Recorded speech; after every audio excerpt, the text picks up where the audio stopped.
ربنا النهاردة بيقول لنا ضعوا في قلوبكم أني أحببتكم.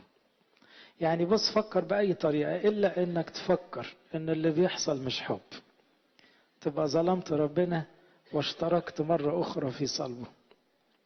إلا إنك تشك في محبة ربنا. لا، ما تشكش.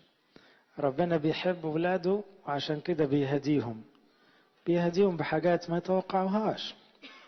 زي واحد تاني يقول لي يعني كل اللي دخلوا الكنيسة دول كانوا جاهزين للسماء؟ يعني انت غاوي تنكد على روحك مثلا؟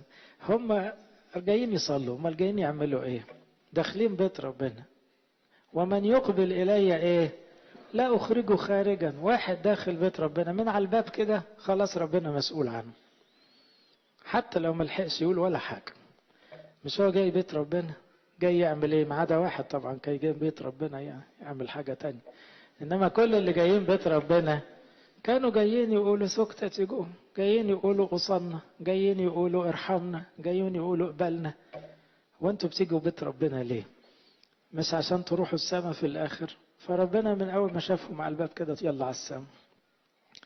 وشمامسة بيصلوا عمالين يسبحوا يلا على السماء. احنا ليه بنزعل؟ ليه نضطرب؟ ليه ننزعج؟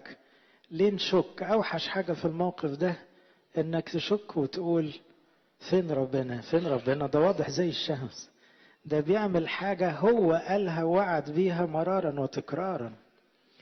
هو ما بيحصلش ولا حاجة غريبة على فكرة. اللي بيحصل ده بالظبط اللي قاله الاسبوع ده: ستأتي ساعة فيها يظن كل من يقتلكم انه يقدم خدمة لله. ايه الغريب في اللي بيحصل؟ ان كانوا قد ابغضوني سيبغضونكم. ايه الغريب؟ ان كانوا قد فعلوا بالعود الرطب كم يفعلون باليابس.